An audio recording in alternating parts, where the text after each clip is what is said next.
É um grande prazer, doutor, receber você aqui. Eu posso te chamar de você, Claro, né? Sandra. E é um grande Ó, prazer receber o doutor Fabrício aqui, bom jesuense, né? Nasceu em Bom Jesus, como nós, né? Veio visitar o pai, que faz 90 anos hoje, né, doutor? Inclusive, se domingo, quiser, amanhã. amanhã, É. inclusive, se quiser mandar uma mensagem, né, para ele depois também, né, pelos 90 anos do seu o Wilson Carrerete, né, um grande empresário, comerciante de Bom Jesus, histórico, já apareceu a, a, a, a, a gente teve com o Raul Travassos, aqui o Raul Travassos fez uma homenagem para ele, né, na novela, colocou a social lá na novela, não sei se você já reparou. Sim, claro, a gente tem até a camisa lá. Tá até tendo a reprise na Globo agora na novela da tarde. Então, o doutor Fabrício Carrerete, urologista, né, ele é pesquisador, professor da UERJ, né, da Universidade Estadual do Rio de Janeiro, e é um especialista nessa área também de câncer, né, da próstata, né, o doutor.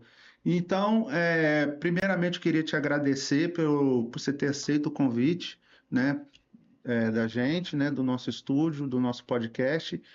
E, a princípio, doutor, para a gente começar a conversa, eu gostaria que você se apresentasse, falasse sobre o seu trabalho, né? E também falar um pouco da sua história, né? Como é que você saiu de Bom Jesus e eu gosto muito de, né, trazer os bojesuenses aqui, os bojesuenses ausentes que a gente fala, né?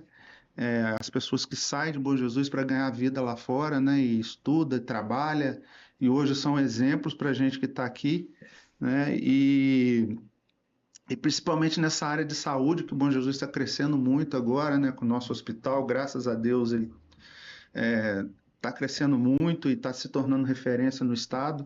Então a gente vai conversar muito sobre isso, né, e também a questão né, de todo esse trabalho que você faz na rede social de conscientização, né, do cuidado com a saúde, né, e então primeiramente, eu queria que você nos apresentasse, falasse, né, a sua formação, né, como é que foi o seu trajeto, de estudo, né, onde você estudou, né, onde você começou, qual foi a ideia, você saiu de Bom Jesus já pensando em fazer medicina, como é que foi essa história? Então, Sandro, assim, antes de mais nada, eu quero agradecer o convite. Para mim é muito importante e muito gratificante fazer qualquer coisa aqui em Bom Jesus. Não existe bom jesuense ausente. Existe bom Verdade. jesuense fora de Bom É Jesus, mas verdade. o coração nosso está sempre aqui. Verdade. Então, a gente pode ter certeza que a gente está sempre presente, mesmo não estando aqui fisicamente. Então, eu te agradeço muito o convite, é uma honra estar aqui para conversar com você. Meu pai, o Wilson Carrerete, foi sempre uma referência para mim, honestidade, trabalho, dedicação, amor ao próximo. Então, ele sempre foi, ele vai fazer 90 anos amanhã, a gente vai comemorar hoje, porque ele está com demência senil, então ele quase não me conhece mais, tá? Mas é a idade, Na não tem idade, como, né? Mas eu faço questão de estar sempre aqui quando eu posso, como eu posso, estou sempre presente, eu estou sempre dentro de casa. Você não vai me ver na rua, A no gente não te barzinho. vê, Eu estou lá dentro de casa com meu pai e com a minha mãe, né? legal. Então, mas é isso aí. Então, estou muito bom, Jesus. Eu comecei a estudar no Grupo Pereira Passos, Nossa. lá perto de casa, na Pereira Passos. Bom que dava para você dormir até o último horário, exatamente, né? ia a pé rapidinho, fugia muito de lá também, mas minha mãe me pegava, ela sabia a hora que eu fugia, ela me pegava lá e mandava de volta. E depois fui para o Padre Melo, né?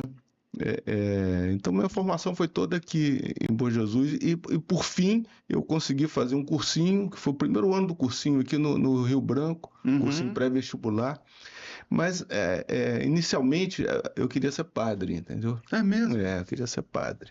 Então eu tinha. Mas Eu antes da farra, doutor? Antes das farras. Antes das Eu não farras. sabia ainda, minha testosterona ainda não tinha chegado e ia ser padre. Depois eu resolvi ser marinheiro, que eu queria viajar o mundo naquele barco à vela. Eu ainda vou fazer isso. Ah, isso é Mas legal. naquele cisne branco, aquele Nossa, barco é à vela lindo. da Marinha, É. eu tinha uma loucura para querer ser marinheiro. Mas eu tenho um tio que é médico, né? E eu gostava de secar morcego, sapo, pegava os animais lá. Eu, não, você tem que ser cirurgião, né? Eu acabei, por falta de opção, não podia ser padre, porque eu não ia poder ter mulher, né? Padre é celibato e não podia ser marinheiro, porque não deu também, eu acabei sendo médico. Mas assim, eu sempre quis fazer alguma coisa importante, entendeu, Sandro? Eu sempre quis fazer alguma coisa importante na minha vida. E busquei isso desde o começo da faculdade de medicina, eu busquei tentar fazer alguma coisa importante. No terceiro ano da faculdade de medicina, eu mais 2 colegas, em Campos, eu comecei a fazer em Vassouras, fiz um ano em Vassouras, ou 6 meses, sei lá, e depois transferi para Campos, ficava mais perto de casa e tal. Aí eu e esses 2 colegas vimos um caso de leishmaniose cutânea, chamada a úlcera de Bauru. A gente gostava muito de doença infecciosa, e vimos aquele caso ali. E Campos, aqui a região não era região para esse tipo Aqui de teve doença. um surto, né, de leishmaniose, né?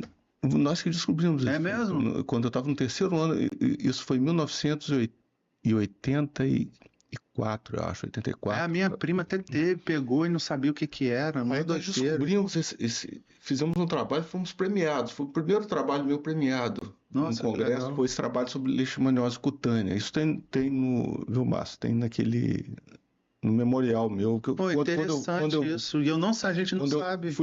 Quando eu fui fazer o concurso para professor da UERJ, eu tive que fazer um memorial. Então, isso tudo entra no memorial e foi bom porque eu relembrei muita coisa. E isso foi muito interessante, que a gente identificou o foco lá em Campos. Era uma região bem isolada. A gente só chegava de cavalo e às vezes a pé. Porque o flebótomo, que é o mosquito que transmite, ele fica no pé da montanha. Então a gente conseguiu descobrir o foco, conseguimos em Manguinhos a vacina, vacinamos aquela população, fizemos um cerco epidemiológico, mas depois acabou escapulindo. Né? Chegou a ter casos em Bom Jesus. Mas nós que descobrimos esse foco aqui, né? Era em São Paulo, úlcera de Bauru, né? Então, assim, eu sempre quis fazer alguma coisa importante. Depois eu consegui fazer algumas coisas assim, mas muito pontuais, assim. Mas em 2015 eu estava numa banca de tese, um ex-aluno nosso, eu encontrei até com ele agora em São Paulo, que ele é um médico do INCA, que foi um dos pioneiros no Brasil da cirurgia robótica para próstata. A cirurgia robótica para próstata foi o maior avanço na cirurgia do câncer de próstata. Porque o robô ele nos reensinou a operar. O robô é uma coisa fantástica, porque te dá uma visão assim ampla, em 3 dimensões. E muito precisa, né? Exatamente. Então, te dá uma visão ampla em 3 dimensões. E as pinças do robô, as articulações, elas são, assim, é melhor do que a sua mão. Sim. Então, você consegue virar a agulha 360 graus, 180 graus, coisas que com a mão você tem dificuldade de fazer. Então, o robô propiciou isso tudo e acabou nos ensinando muito mais da anatomia da pelve, da próstata, da bexiga, porque com aquela visão ampliada, né, você consegue ver até os nervos, né, coisa que a gente não via. Então, em 2015, ele estava dizendo exatamente isso, como é que era a técnica do robô, como é que o robô operava. Através do robô, você que é o cirurgião, né? O pessoal acha que o robô opera sozinho. Não, o robô não opera sozinho. O robô precisa de um cirurgião atrás dele para fazer a cirurgia. Então, como era a técnica que o cirurgião robótico realizava para tirar a próstata? Aí veio uma ideia na minha cabeça, aquela lâmpadazinha que acende.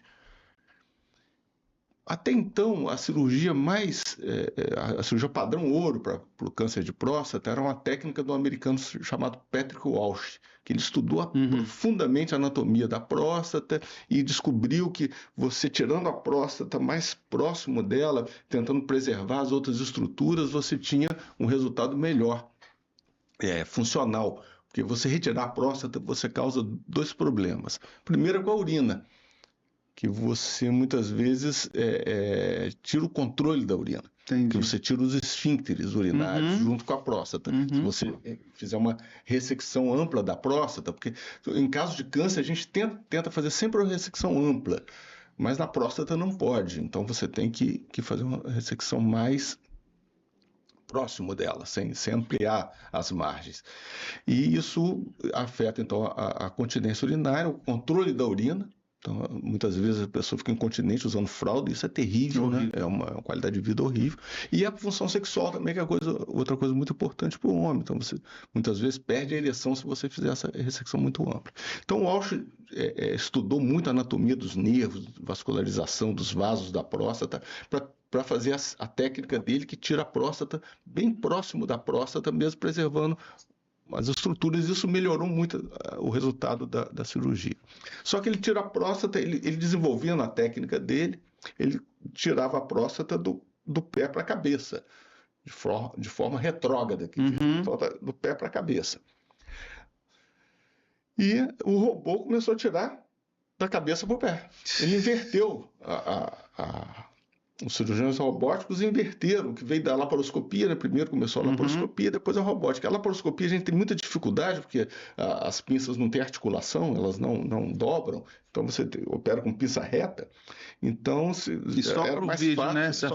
Só por vídeo. E era mais fácil você operar, então, da cabeça para o pé. Então, chamada de técnica anterógrada. Aí eu pensei, poxa, mas só isso que mudou, o resto é igual. Mas se você fazendo a técnica anterógrada, você consegue preservar melhor as estruturas. Falei, puxa, eu acho que a gente consegue fazer isso sem um robô. Não precisa do robô para fazer isso. Aí eu conversei com o meu chefe, lá que estava na banca também. Falei, olha, vamos tentar fazer isso, uma técnica cirúrgica, mudar essa técnica, tentar fazer isso sem um robô, porque a gente não tinha um robô na universidade ainda. Sim. Ele falou, não, vamos sim. Aí eu fiz um estudo piloto com 10 pacientes. Mas tudo cadastrado na plataforma Brasil, tudo, porque para fazer um trabalho científico, você tem várias etapas. Toda a burocracia. Exatamente. Então você tem que ir no comitê de ética, para o comitê de ética, avaliar se aquilo é ético. Que às vezes é até mais trabalhoso do que fazer a própria pesquisa, né? A questão burocrática. A pesquisa é tudo muito trabalhoso, entendeu, Sandra? E você tem que cumprir essas etapas, porque senão você chega lá no resultado final da sua pesquisa, que às vezes leva 10 anos ou mais. Essa começou em 2015, agora que eu tô assim, publicando ela, entendeu?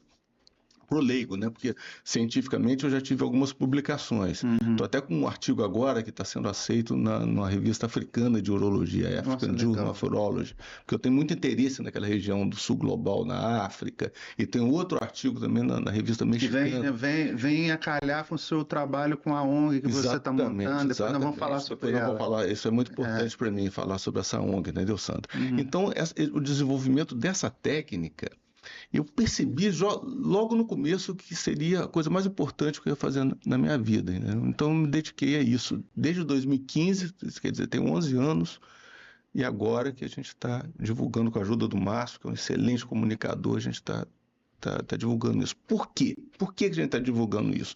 E por que entra a ONG agora nesse assunto? Porque a ONG chama PAI, é o Prostate Access Initiative. Porque a maior iniquidade que existe hoje no tratamento do câncer de próstata é o acesso à cirurgia robótica. Vou te dar um exemplo. Lá no Pedro Ernesto, que é o hospital público lá da universidade, nós temos um robô mais moderno do Brasil. Tem até ultrassom, o robô, a gente faz até ultrassom com o robô.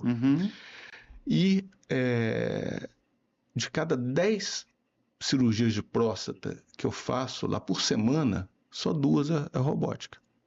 8 são abertas. Isso é bom, né? Porque não é todo mundo que tem a oportunidade de ter um robô no hospital. Exatamente. E você vê, mesmo quem tem oportunidade, um hospital de alto nível, de nível terciário, que tem um robô, que tem toda a tecnologia, só 20% dos pacientes que têm câncer de próstata têm acesso ao robô.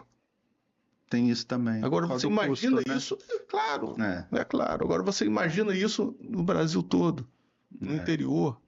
Então, a maior iniquidade que existe hoje na cirurgia do câncer de próstata, cirurgia curativa, é a falta de acesso ao robô para a maioria das pessoas. E esse procedimento que você faz, doutor, ele é um procedimento inédito que você está... É uma técnica inovadora, porque ela faz a mesma coisa que o robô sem o robô. Entendi. Então, daí você já tira 15 milhões de reais, que é o Olha valor do só. robô. Então fica muito mais barato. E eu fiz um estudo de custos também. Então, essa técnica minha, feita lá no hospital, eu gasto 5 mil reais. E o robô, feito no mesmo Olha hospital, eu gasto 25 mil reais. Então, é 5 vezes mais barato. Então, você imagina isso, escalar isso para oferecer uma técnica que é muito semelhante, tem uns resultados muito semelhantes do robô, para praticamente todo mundo que não tem acesso ao robô. Então, E isso no mundo também é a mesma coisa? no mundo também. Então, o foco dessa ONG é o sul global, Entendi. inicialmente. Porque nos Estados Unidos, muita É. gente tem acesso ao robô. É. Mas também tem muita gente que não tem, tá? Eu fui na Universidade de Miami, você já morou em Miami, né? Lá perto. Eu fui na Universidade de Miami. Porque eu fui fazer para ver a cistectomia robótica, que eu fui pioneiro lá no nosso hospital também de implantar o serviço, o programa de cistectomia. Cistectomia é quando o sujeito tem câncer de bexiga, tem que tirar a bexiga. Aí você tem que dar uma solução, porque você não pode tirar a bexiga e urinar como? Então a gente tem que dar uma solução para isso. E essa cirurgia é uma cirurgia muito complexa, muito demorada, e que eu sempre fui o pioneiro. Eu que levei esse tipo de cirurgia para lá, que é uma cirurgia muito grande, uma cirurgia muito radical. E aí, quando chegou o robô, eu fiz o programa da cistectomia robótica. E foi um dos poucos do mundo que já fazia tudo com robô. Então, a gente já fazia tudo com robô. Miami, por exemplo, que começou, também, que publicou o maior estudo sobre cistectomia robótica, no início fazia só cistectomia, só tirava a bexiga pelo robô e reconstruía a urina aberto. A gente não, começou a fazer tudo pelo robô, gente. Aí eu fui em Miami para ver como é que eles faziam, tal, porque era um serviço que tinha as maiores experiências mundiais. Aí quando eu cheguei lá, eu descobri aí eu fui ver a próstata também, que era o meu interesse. Eu fui em Miami em 2019, antes da pandemia, estava começando 2020, não, estava começando a pandemia, 2020. Aí eu estava indo para lá também.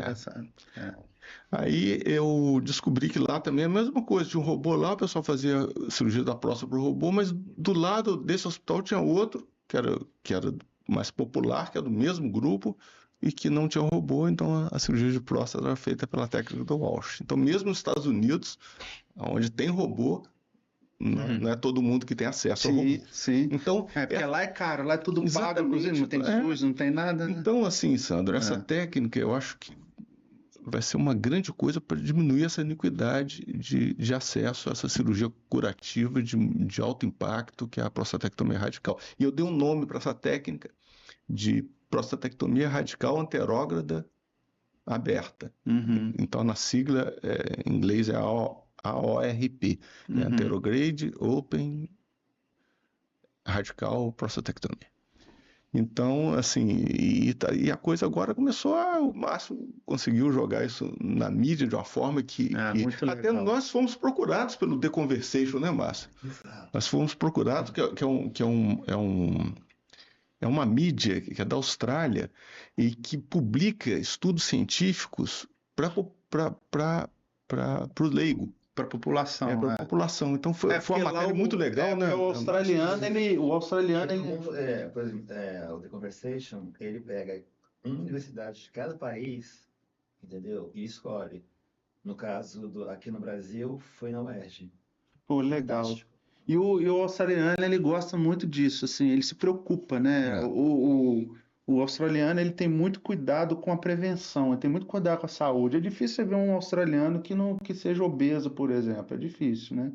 Então, eles têm um cuidado muito grande com a saúde. Então, essas coisas, então, eles querem divulgar para a população para conscientizar também, né?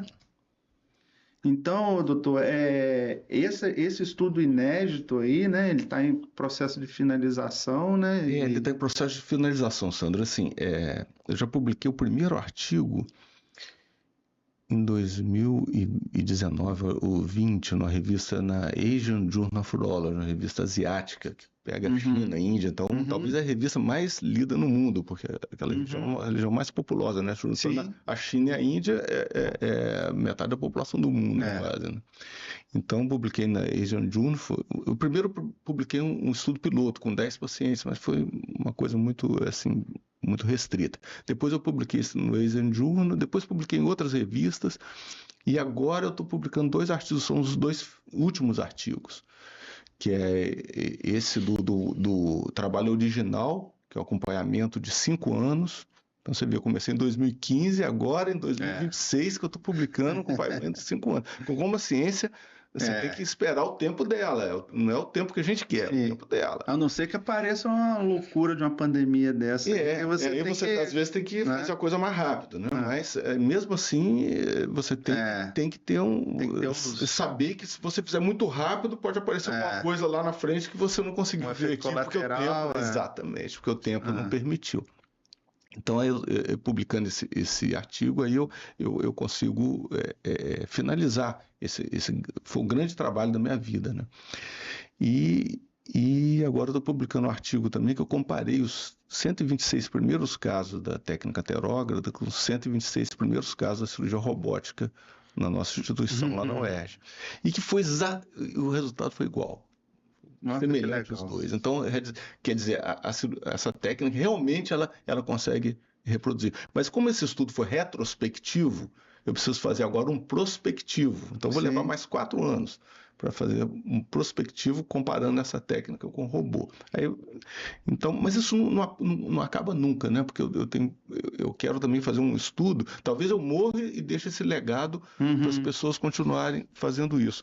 Um estudo mundial para ver se os resultados, por exemplo, em Angola, são os mesmos aqui nossos lá.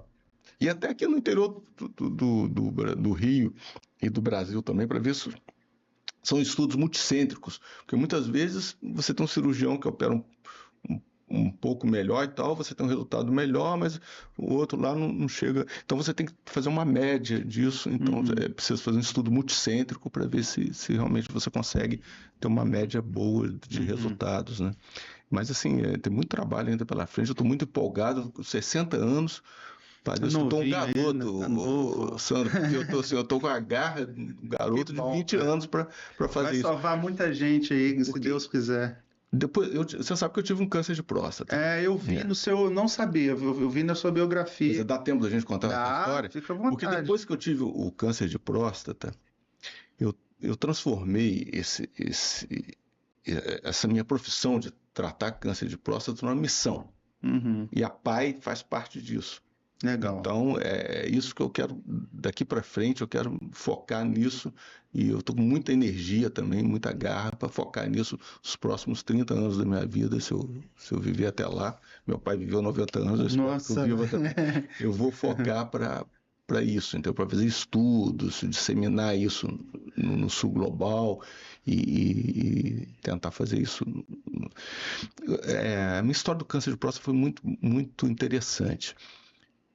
O pessoal pergunta, mas você não ficou triste e deprimido? Eu falei, não, é a coisa que eu mais estudo na vida. Eu tive sorte de ter isso, que eu pude ajudar. Inclusive testar sem ninguém te apoiar. Não, eu estou testando em mim mesmo, ninguém, né? Então, assim, em 2022 eu tive uma Covid, eu tive 3 vezes Covid muito forte, entendeu? E eu tive uma prostatite por Covid. Aí tratei, o PSA subiu, aí eu fiz uma ressonância magnética, a próstata toda acometida, parecia um câncer na próstata toda. Mas a gente chegou à conclusão que era prostatite pelo Covid, porque o câncer não pode começar assim na próstata toda, né? Quer dizer, isso é muito raro. Eu não tinha história familiar nenhuma. Aí fiquei acompanhando durante 2 anos, em 2024 eu fiz outra ressonância para acompanhar, foi a 3ª ressonância. Aí mostrou que realmente parecia muito câncer mesmo. Do lado direito, mais do lado direito, do lado esquerdo também, mas pegando quase... Era mais de 80% da próstata. Aí eu resolvi biopsiar. Aí fiz a biópsia. Lá no Rio ninguém sabia disso, ninguém estava sabendo disso. E aí eu fiz a biópsia no Rio. E aí meu pai teve um AVC, ele já tinha tido umas 2 isquemias, aí ele teve outra isquemia mais grave, e ele internou em Itapiruna, no CTI. E eu vim correndo para cá, isso tinha uns 5 dias ou 6 que eu tinha feito a biópsia. Vim correndo para cá, ele internado no CTI, eu fiquei com ele naquela noite. Aí de madrugada, 5 horas da manhã, eu acordei não dormi, né? Eu fui pegar o celular, ele lá no CTI, eu dormindo na cadeira e ele no leito lá. Eu peguei o celular e recebi o resultado da biópsia. Câncer de próstata. Quase na próstata toda. Eu falei, O seu pai no leito. o papai lá no leito. Eu falei, puxa vida, rapaz. O que eu vou fazer agora? Câncer grande desse? Se eu fosse operar, se eu operar de cara, eu tô ferrado, porque vai ficar câncer, eu vou ter que fazer radioterapia, bloqueio hormonal longo tempo. Eu falei, bom, primeiro eu quero resolver o problema do meu pai, né? Aí conversei com os colegas, foram os primeiros a saber, os colegas de Itapiruna, que estavam cuidando do meu pai. Aí eu falei, olha, eu tô com câncer de próstata, eu descobri agora, eu preciso que vocês agilizem esse tratamento dele, que eu tenho que voltar pro Rio para conseguir tratar. Eu já estava na minha cabeça o que eu ia fazer, Sandro. Eu faço um estudo desde 2019, que é um estudo também, ele é internacional, é patrocinado por a empresa Johnson & Johnson, Entendi. a Janssen. E ele é um estudo internacional que até então tem um monte de câncer de mama, câncer de intestino, que tem um tratamento que você faz antes de operar para diminuir o tamanho do câncer, chama neoadjuvância, e depois você opera o câncer. O câncer da próstata não tinha isso. A gente tentou com vários remédios, há anos a gente tenta fazer isso, mas nunca deu certo. Nenhum remédio. Você, popularmente, você concentrar, diminui o câncer, né, para você ter um corte menor, o objetivo não é diminuir, é acabar com o câncer mesmo. Às vezes tem casos que a gente consegue acabar sem operar. Não, operando. Porque ele fica ainda no DNA. Porque ele vai voltar. Então você acaba do microscópio. Chama essa resposta patológica completa. Você trata, aí quando você opera não tem mais câncer. Mas tem, tá lá no DNA da célula, você não pode deixar lá, senão ele volta. Então você tem que operar. Então, porque algumas pessoas falam, não, mas sumiu, por que eu vou tirar? Não, tem que tirar. Então chama neoadjuvância. Eu faço esse estudo que é internacional, e nós fomos o terceiro centro no mundo que mais incluiu o paciente, e eu operei praticamente todos os pacientes. Então, eu devo ter uma das maiores experiências em cirurgia de robótica pós neoadjuvância de próstata. Então, como eu faço parte desse estudo, é um estudo duplo cego. O cientista, o pesquisador que está fazendo, ele tem a medicação, ele fornece para o paciente, mas aquela medicação é numerada. Alguns recebem placebo e outros recebem a droga ativa. A gente não sabe, nem o pesquisador, porque tem que cegar o estudo para ele ser mais perfeito, para você não induzir, exatamente. Então, como é um estudo cegado, a gente não sabe qual é a droga. Mas quando a droga é boa, você sabe. Por exemplo, a penicilina, quando começou, o cara que estava, 2 sujeitos com infecção gravíssima, 2 pessoas com infecção gravíssima. Um tomava penicilina, outro placebo. Um sobrevivia, outro morria. Você entendeu? Então, quando a droga é boa, você sabe. Então, eu comecei a receber desses pacientes que eu estava operando, isso começou em 2019. Eu comecei a receber o resultado da próstata sem doença. E tudo doença de alto grau, doença gravíssima, muito grande, e vinha sem doença. A droga funciona. Então, esse não tomou placebo, com certeza. Placebo, isso não acontece. Então, eu falei, eu vou fazer esse tratamento para mim. Porque eu tenho chance de diminuir esse câncer meu. Se não diminuir totalmente, acabar com o câncer, mas diminuir e para poder fazer uma cirurgia mais efetiva, né? Preservando mais estruturas. É aquela história também. Se você tem um câncer muito grande, você tem que tirar muita coisa em volta da próstata, aí tem esse problema da incontinência, da impotência. O efeito colateral. Se você diminui muito o câncer, você pode tirar a próstata muito próximo dela, preservando os nervos e os músculos e tal, e você tem um resultado melhor funcional. Então, eu não tinha dúvida, eu vou fazer esse tratamento. Aí os colegas anteciparam os procedimentos do meu pai, ainda teve uma complicação, que ele foi colocar um marca-passo, ele perfurou a pleura, fez o pneumotórax, teve que drenar o tórax. Isso tudo foi, eu falei, nossa, eu tenho que voltar rápido para eu conseguir esse remédio e tal. Mas aí, depois de uma semana, 10 dias, eu consegui voltar para o Rio e não conseguia comprar o remédio, Sandra. Porque o estudo é experimental, né? Eu não conseguia comprar o remédio. Falei, puxa vida. Mas por qual motivo? Burocrático? Burocrático. Eu não conseguia comprar, porque isso é vendido para o hospital, para grandes clínicas, e eu estava com muita dificuldade. Eu tinha um amigo meu que tinha uma caixa que era que fazia o estudo também, aí me forneceu essa caixa. Mas ele tinha a caixa com um paciente dele, não de estudo, né? De estudo você não sabe se é placebo ou remédio, você não pode usar. Sim. Mas o dele era o original, porque tinha um paciente que estava tratando e que sobrou aquela caixa lá, enfim. Aí ele me deu essa caixa, eu comecei a fazer o tratamento, depois eu consegui pelo convênio, eu consegui receber e fazer o tratamento todo. Isso é óbvio que você faz isso sempre ajudado muitas pessoas, tinha uma oncologista fantástica, o meu próprio chefe, É o uma urologista, equipe, uma né? equipe e tal. Mas assim, eu que conduzi mais o meu tratamento, porque algumas pessoas falam, mas como é que você vai fazer isso? É experimental, não faz isso não, opera logo. Eu falei, não, eu vou fazer isso, eu vou ser cobaia de mim mesmo, mas eu faço questão de fazer isso. Aí eu comecei a tomar o remédio, mas eu fiz, talvez o meu câncer de próstata tenha sido o mais estudado no mundo todo, porque eu fiz todos os testes.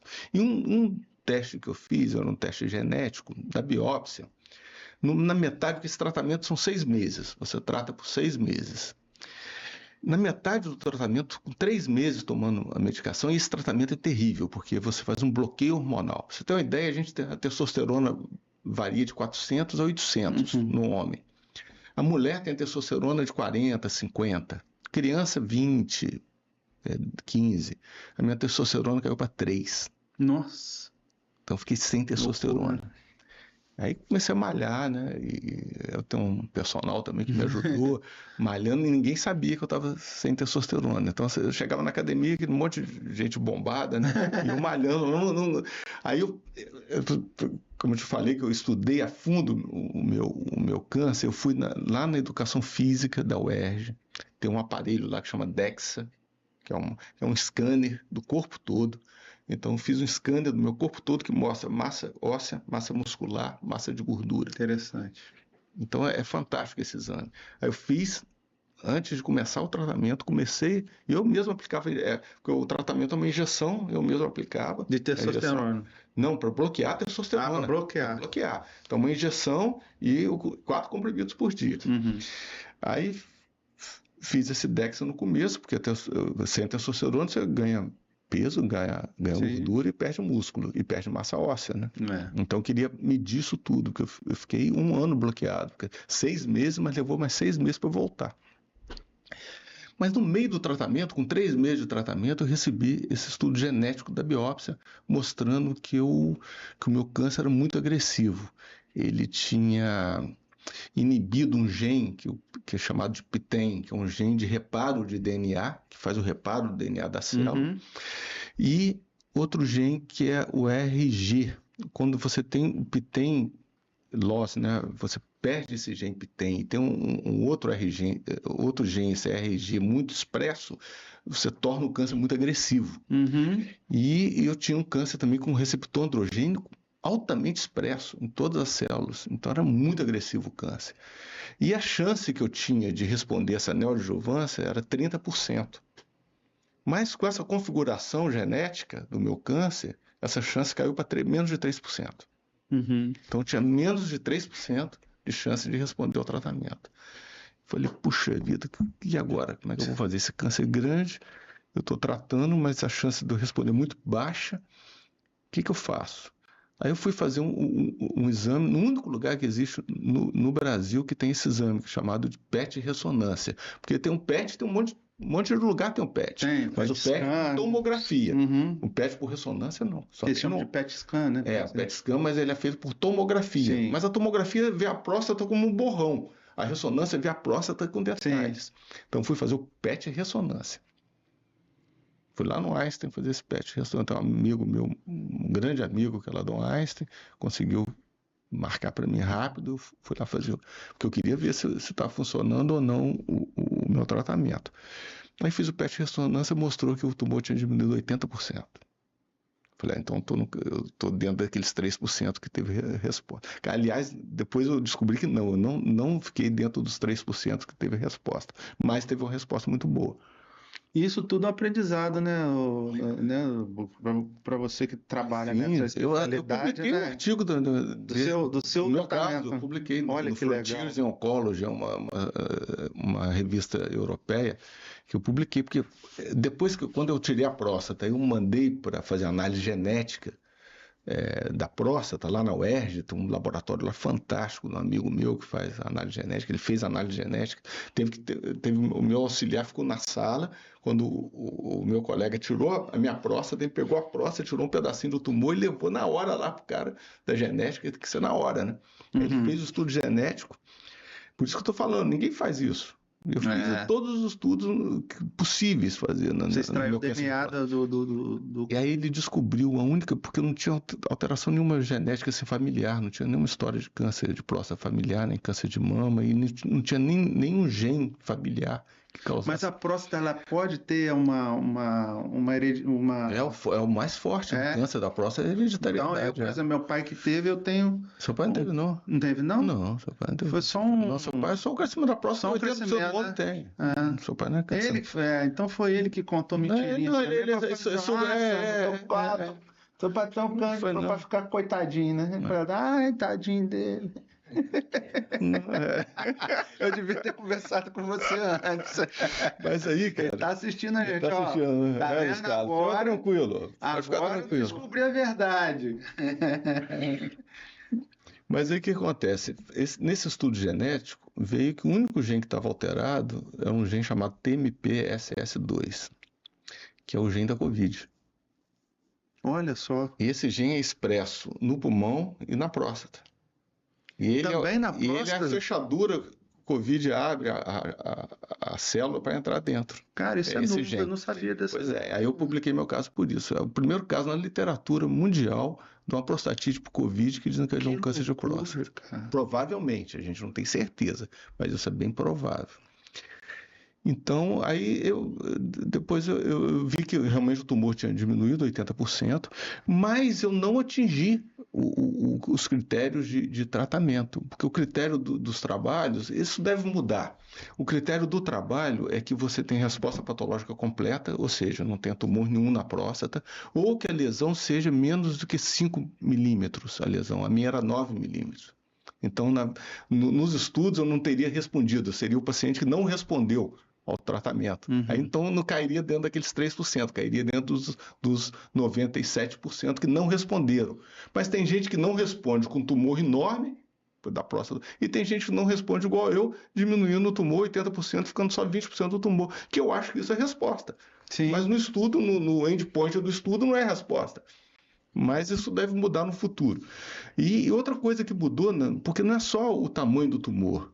Não adianta você fixar só no tamanho. O meu não alcançou 5 milímetros, está 9, então não respondi. Não, você tem que ver a celularidade.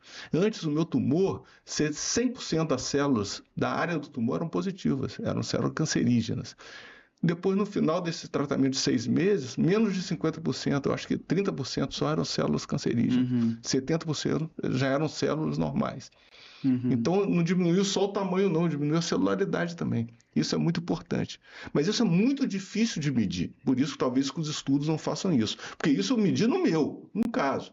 Mas você medir isso em 1.500 casos é muito complicado. Você chegou a fazer tratamento, radioterapia? Não, fiz esse tratamento da neoadjuvância, antes, o né? bloqueio hormonal, só antes. Bloqueio. Aí, como eu operei e tinha diminuído 80%, as margens todas negativas, saiu tudo.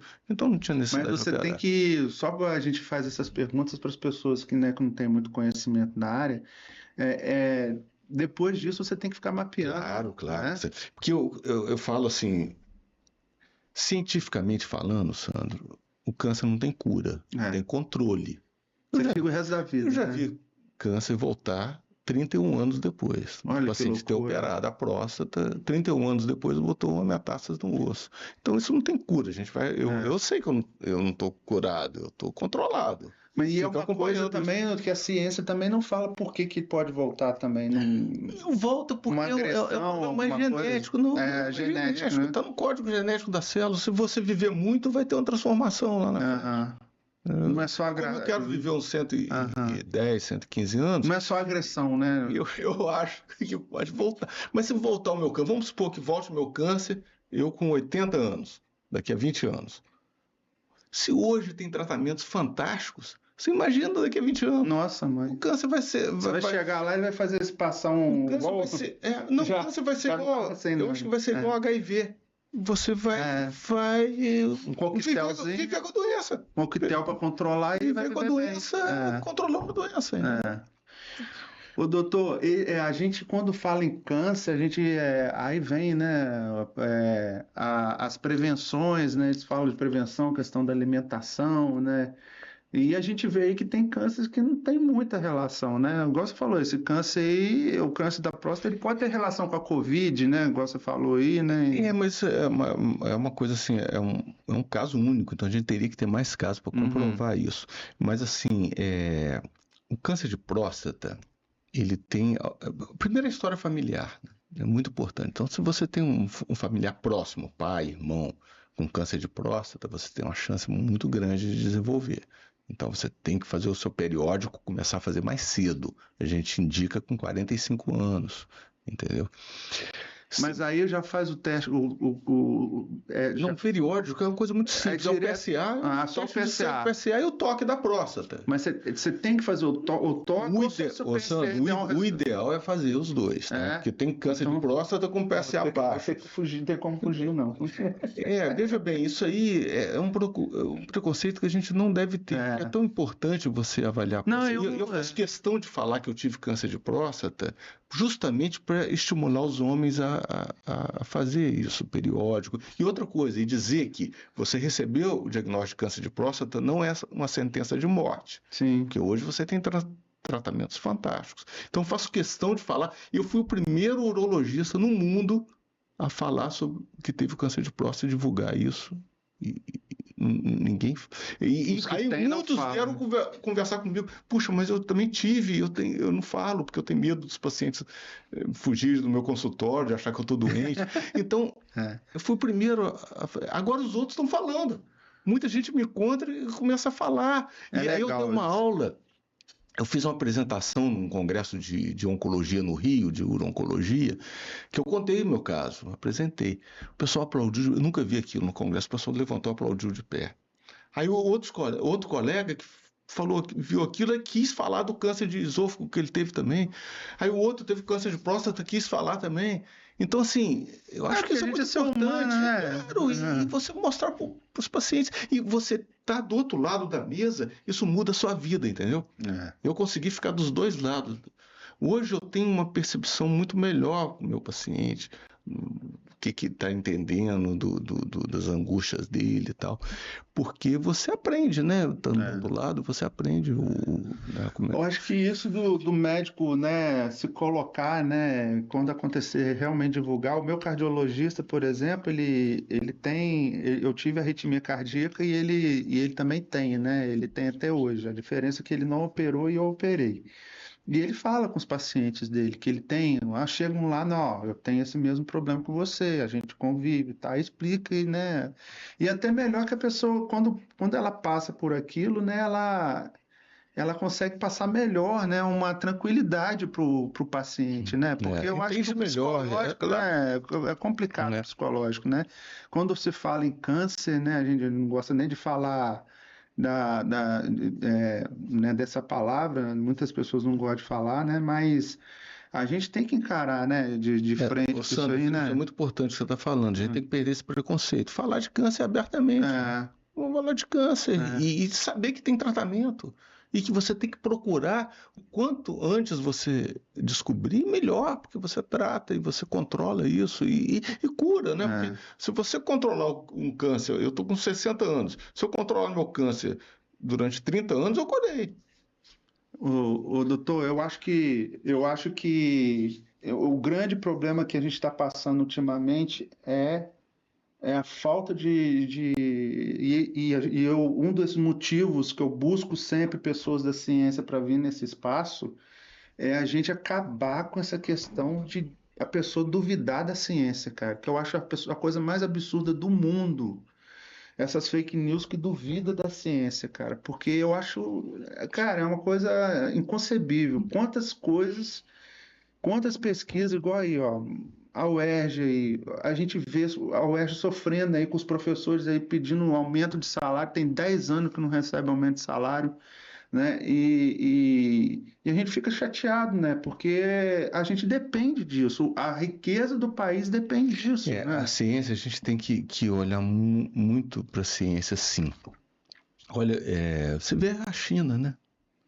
A revolução cultural da China, no início foi uma coisa um pouco ruim, mas depois aquilo estimulou. Mudou, é. Como é que a China avançou cientificamente? Depois de uma Covid, A então, Coreia, né? Então, assim, eu acho que olhar para a ciência e dar valor à ciência é muito importante. Infelizmente, o Brasil não dá muito valor. É o que você falou também. E muita fake news também contra a ciência. Você pode ter sua religião, você pode acreditar em outras coisas, mas você tem que Não acreditar na esquece, ciência não também. Você não esquece. precisa. Uma não anula a outra, entendeu? Você pode ter sua religião, acreditar, ter sua Não, e fé. tá na Bíblia. A ciência tá na Mas isso Bíblia, não né? anula a ciência. A ciência é muito É. importante. Você tem que acreditar na ciência também. Mas é isso. Assim, depois disso, a minha vida então passou, além de ser uma profissão, passou a ser uma missão. Então, minha missão é divulgar essa nova técnica inovadora que diminui essa iniquidade e ajuda a tratar o câncer de próstata de muito mais gente do que se depender só do robô. Eu cunhei um pensamento para a ONG, para a PAI, que é o seguinte, Sandra. Você tem um excelente cirurgião Uhum. que opera muito bem câncer de próstata. Ele faz uma prostatectomia radical espetacular, igual o Patrick Walsh, por exemplo. Então, é um cirurgião excelente. Durante a vida de cirurgião dele, a vida útil, ele vai beneficiar 4.000 pacientes, curando o câncer de próstata desses 4.000 pacientes, com as suas próprias mãos. Então, Sim. ele opera as mãos dele e cura 4.000 pacientes de câncer de próstata. Mas se você é um pesquisador, um cirurgião que faz pesquisas e desenvolve uma nova técnica, uma técnica inovadora, aí você ensina para outros cirurgiões, e por sua vez vão ensinar para outros cirurgiões. Então você multiplica isso e você beneficia milhões de pessoas com câncer de próstata sem as suas mãos. Então esse é o lema da PAI. Entendeu? Disseminar essa inovação tecnológica de baixo custo e alto impacto para diminuir essa iniquidade que é o tratamento cirúrgico do câncer de próstata. Legal. Se Deus quiser, né, essa ONG sua vai ajudar muita gente que precisa aí, né? A gente tem, e você também indo com esse pensamento também de ir para a África também, que é um país que precisa muito de ajuda, né? Eu sou muito espiritual, assim, entendeu, doutor? Eu acredito que nada é por acaso na nossa vida, né? Entendeu? Eu acredito que o câncer de próstata para você, ele foi uma forma de você startar esses projetos seus que vão ajudar muitas pessoas, né? Vão salvar muitas vidas, né? Então, depois que eu tive arritmia cardíaca, também aconteceu muito disso comigo. O que que eu estou fazendo de bom e de melhor para ajudar o próximo, né? Porque hoje a gente não consegue viver sem o próximo. Qualquer um, a gente consegue viver sozinho, né? A gente não consegue viver sem ser em sociedade, né? Então, eu acho que isso tudo acontece na vida da gente para startar. E olha quanta coisa boa que você está fazendo aí, principalmente depois que aconteceu isso com você, né? Então, eu acredito muito, né, nessas coisas e acredito que isso aí vai prosperar ainda mais, né? E a gente já está finalizando o programa, passa muito rápido o tempo, né, doutor? A gente queria colocar à disposição aqui o estúdio para divulgação do seu trabalho, vindo a Bom Jesus na casa dos seus pais. Vamos gravar mais um programa daquele? Está à disposição, entendeu? Eu acho que isso tem que ser muito divulgado.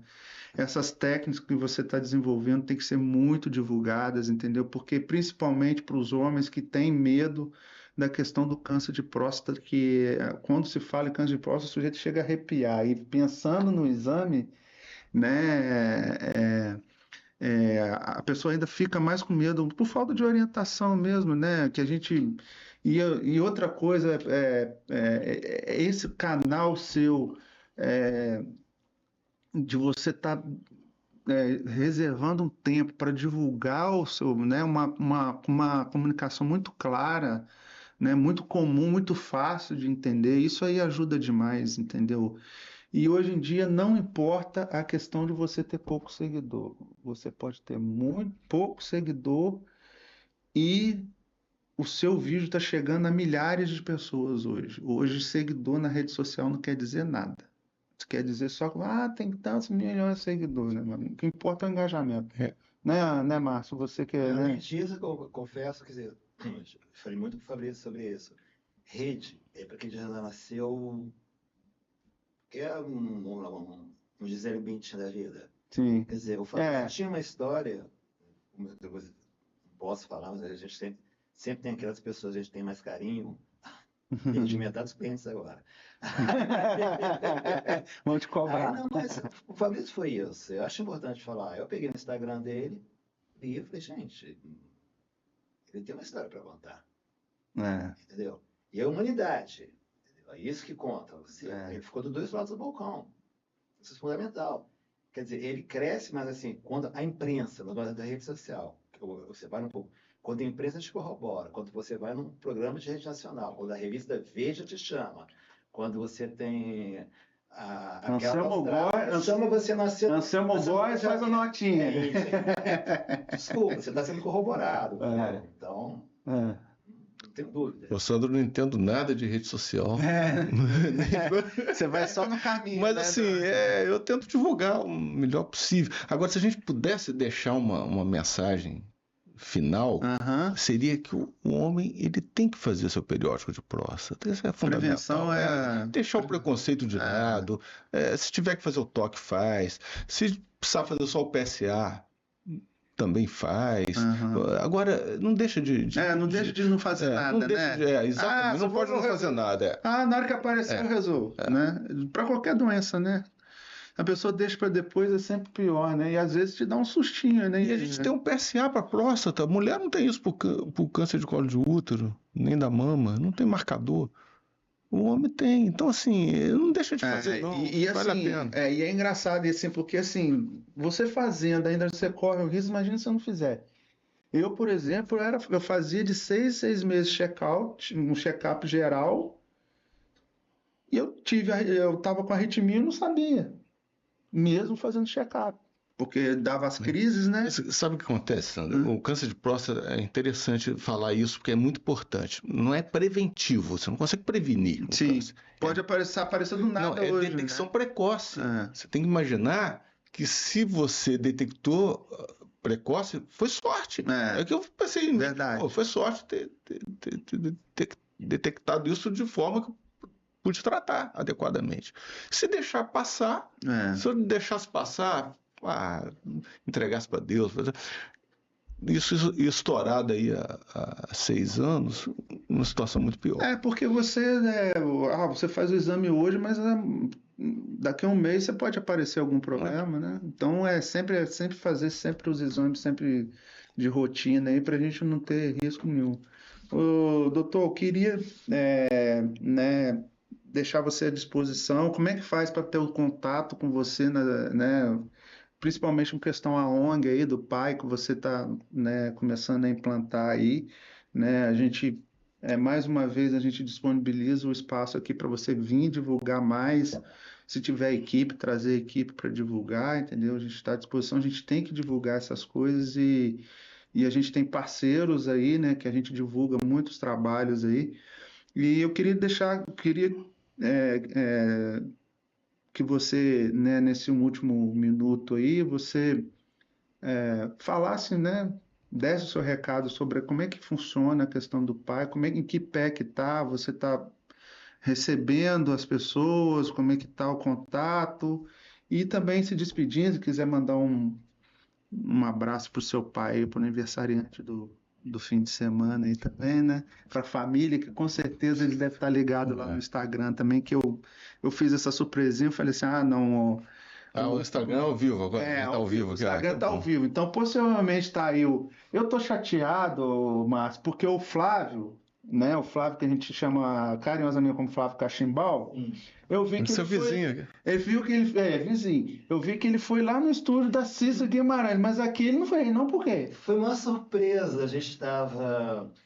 Eu tô chateado com ele, falo com ele que eu não sou Cissa Guimarães, entendeu? Mas eu gostaria da O presença Flávio dele. é uma pessoa boa para ser entrevistado, é Claro, empresário de pô. sucesso de Bom Jesus. Claro, entendeu? Eu tinha que ter vindo aqui, igual o Flávio, ó. Nem Flávio, ele chegou de surpresa lá no estúdio. Né? Eu ouvi, ficou de surpresa. Aí eu tava...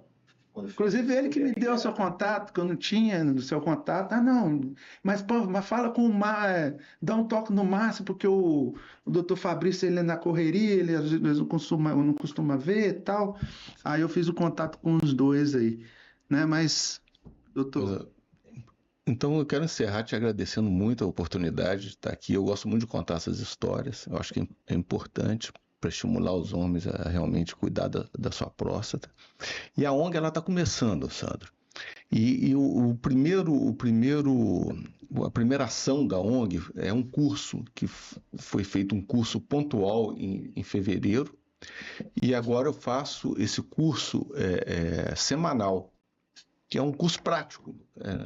Em fevereiro foi um teórico prático, agora é um curso prático que eu faço lá no Pederneiras, no Hospital da UERJ, que ensinando os residentes a operar essa técnica. Legal. Então eu tenho a expectativa que 100% das prostatectomias radicais abertas seja feito por essa técnica.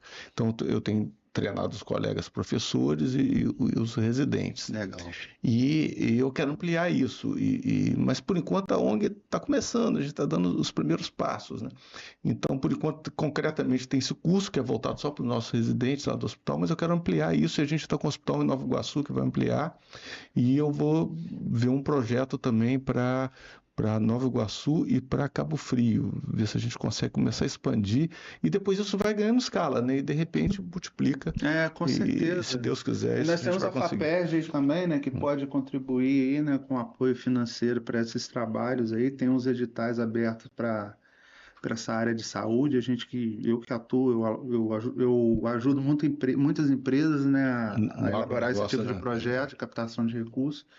E falando em FAPERJ, eu não podia deixar de esquecer de falar do Dr. Rui Garcia Marques, né? Acho um dos melhores. Não sei se você encontra com ele lá, encontra lá na UERJ, né? Ele já foi reitor da UERJ, ele... Foi presidente da FAPERJ, o Rui é um cara espetacular. Ele é da Academia Brasileira de Medicina. Então, doutor Rui, um abraço. Eu gosto, de vez em quando eu falo com ele pelo WhatsApp. Um abraço, amigo Rui. Passou um apertinho aí também, né, de saúde, mas graças a Deus ele tá bem lá e ajudando muita gente igual vocês lá. Então, doutor, obrigado mais uma vez, entendeu? Eu vou mandar um beijo para minha mãe e para o meu pai. Isso, e para você, só fala para você, igual a Xuxa. Para minha mãe e para o meu pai. E para a Brícia também. Claro. Nossa, tá todo mundo tá curtindo lá, todo mundo curtindo. A Brícia, ela possivelmente deve estar assistindo. Ela tá. A Brícia é minha correspondente. Cara, a Brícia tá vibrante tenho certeza que ela tá orgulhosa de você, a família toda. E nós, bojesuenses, também estamos muito orgulhosos de você, doutor, por ter mais um bojesuense aí salvando vidas, representando nossa cidade, entendeu? Não é na hora lá, não, de onde você é? Eu sou do Bom Jesus lá do interior do Rio, entendeu? Então, isso aí valoriza muito a nossa cidade, entendeu? Então a gente fica feliz dobrado por ser uma pessoa da nossa cidade que saiu daqui, estudou escola pública em Bom Jesus, né? Que você falou só escola pública. Pereira Passo. Padre Melo ou Rio Branco era quase público? Não, Rio Branco foi só porque o Rio Branco vestibular. Era pago, mas pagava uma mixariazinha lá também, né? O doutor Luciano Bastos fez um trabalho brilhante lá. Então a gente fica muito feliz com isso e agradece mais uma vez a sua presença e para o pessoal do Instagram, obrigado por ter acompanhado, vocês que estão assistindo esse programa pelo YouTube, né? Obrigado também por ter ficado até agora. O Moisés, você queria falar alguma coisa? Não, só despedir o Moisés aí do curso, né? Nosso amigo aí que está por trás das câmeras. E você que está no Instagram, nós vamos estar ao vivo daqui a pouco com o Márcio Vieira, que está aqui do lado, aqui, que vamos contar. Ele vai contar todos os segredos das celebridades.